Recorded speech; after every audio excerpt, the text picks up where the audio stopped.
Marguerite. Journalism in Tennessee by Mark Twain. The editor of the Memphis Avalanche swoops thus mildly down upon a correspondent who posted him as a radical. While he was writing the first word, the middle, dotting his I's, crossing his T's, and punching his period, he knew he was concocting a sentence that was saturated with infamy and reeking with falsehood. Exchange. I was told by the physician that a southern climate would improve my health, and so I went down to Tennessee and got a berth on the Morning Glory and Johnson County War Whoop as associate editor. When I went on duty, I found the chief editor sitting tilted back in a three-legged chair with his feet on a pine table. There was another pine table in the room and another afflicted chair, and both were half buried under newspapers and scraps and sheets of manuscript. There was a wooden box of sand sprinkled with cigar stubs and old soldiers, and a stove with a door hanging by its upper hinge. The chief editor had a long-tailed black cloth frock coat on and white linen pants. His boots were small and neatly blacked. He wore a ruffled shirt, a large seal ring, a standing collar of obsolete pattern, and a checkered neckerchief with the ends hanging down. Date of costume about 1848. He was smoking a cigar and trying to think of a word, and in pawing his hair had rumpled his locks a good deal. He was scowling fearfully, and I judged that he was concocting a particularly knotty editorial. He told me to take the exchanges and skim through them and write up the spirit of the Tennessee press, condensing into the article all of their contents that seemed of interest. I wrote as follows: Spirit of the Tennessee press. The editors of the Semi-Weekly Earthquake evidently labor under a misapprehension with regard to the Daily Hack Railroad. It is not the object of the company to leave Buzzardville off to one side. On the contrary, they consider it one of the most important points along the line, and consequently can have no desire to slight it. The gentlemen of the Earthquake will, of course, take pleasure in making the correction. John W. Blossom, Esquire, the able editor of the Higginsville Thunderbolt and Battle Cry of Freedom, arrived in the city yesterday. He is stopping at the Van Buren House.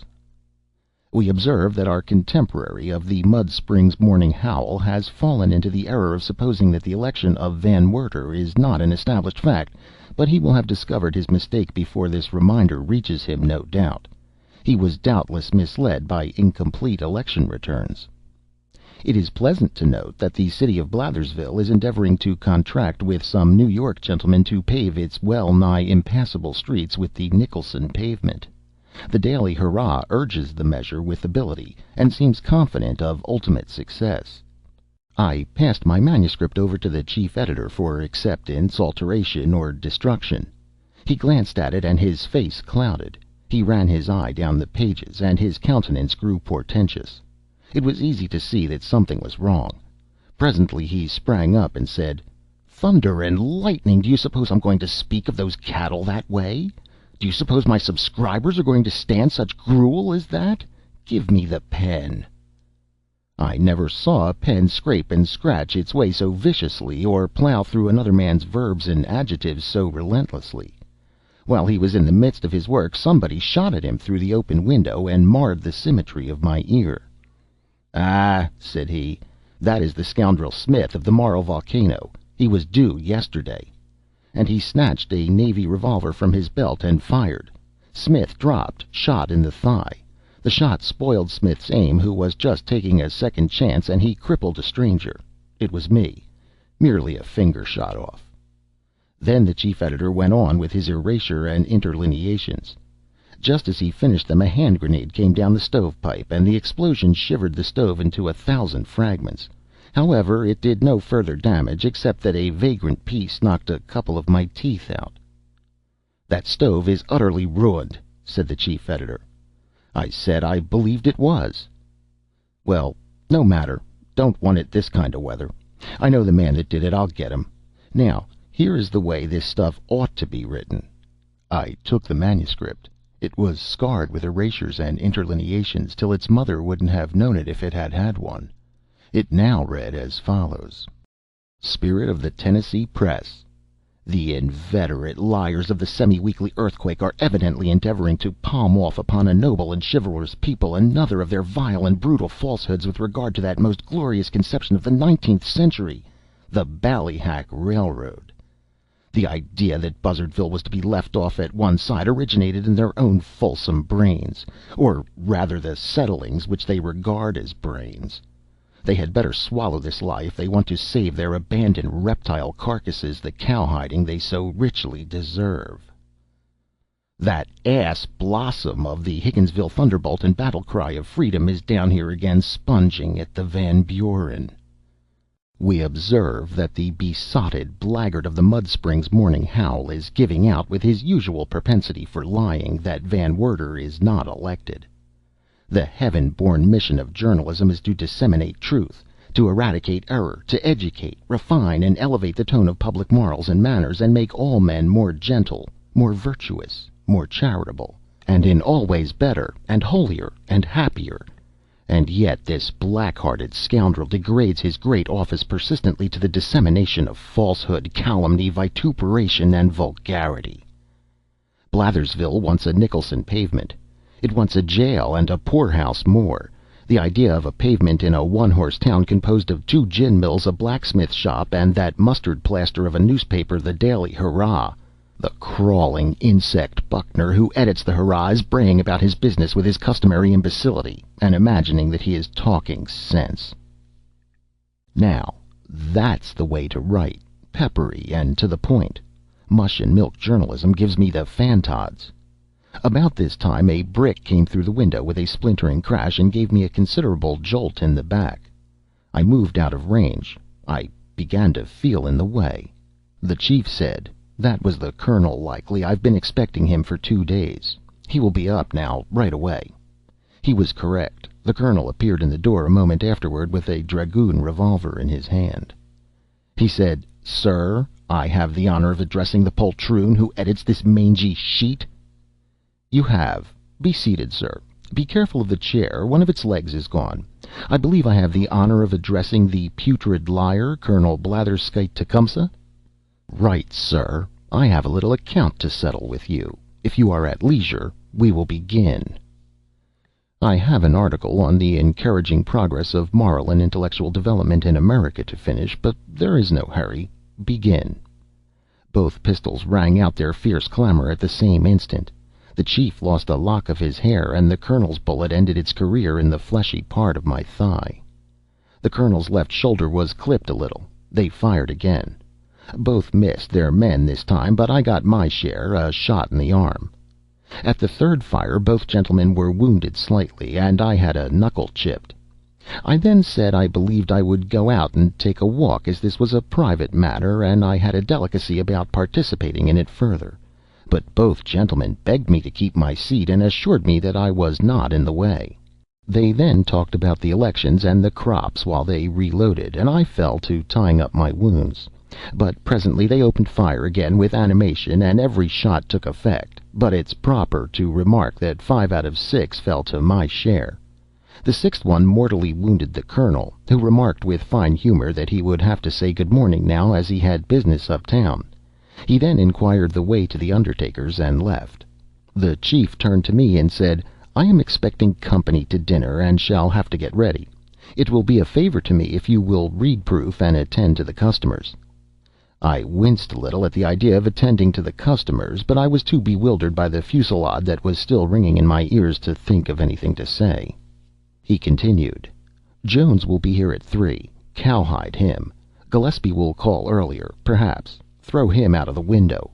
Ferguson will be along about 4. Kill him. That is all for today, I believe. If you have any odd time, you might write a blistering article on the police. Give the chief inspector rats. The cowhides are under the table, weapons in the drawer, ammunition there in the corner, lint and bandages up there in the pigeonholes. In case of accident, go to Lancet, the surgeon, downstairs.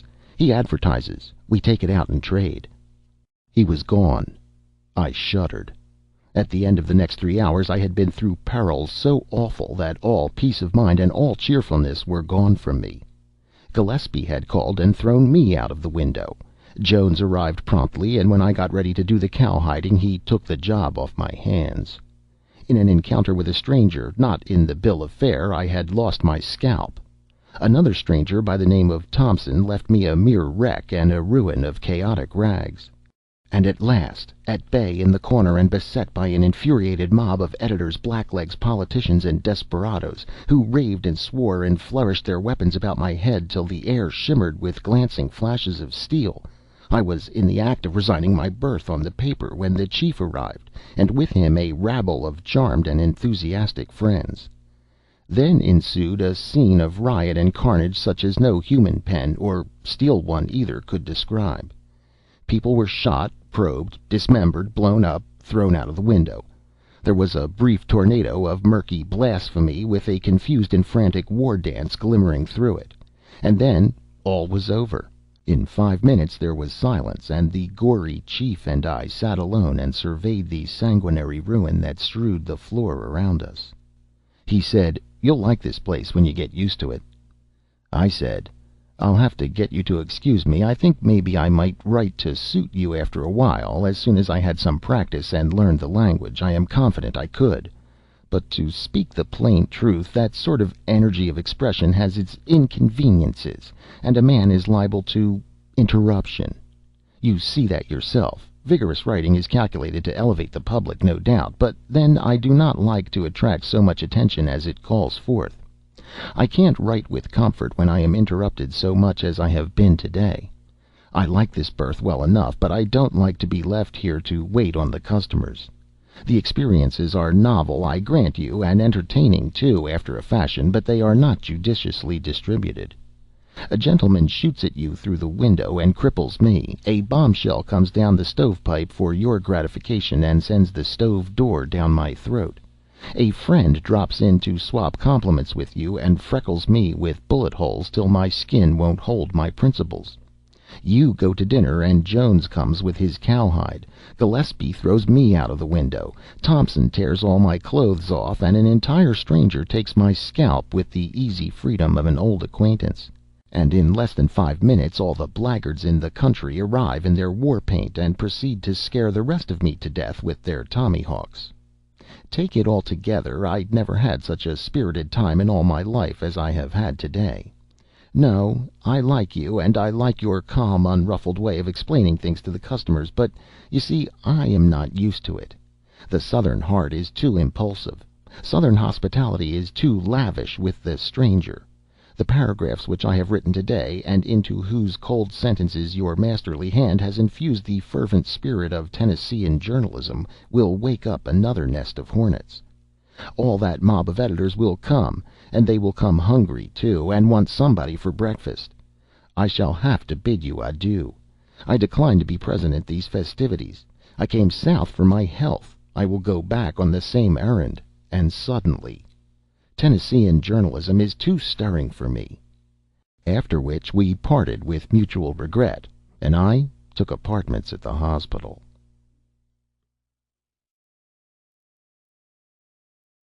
End of Journalism in Tennessee by Mark Twain.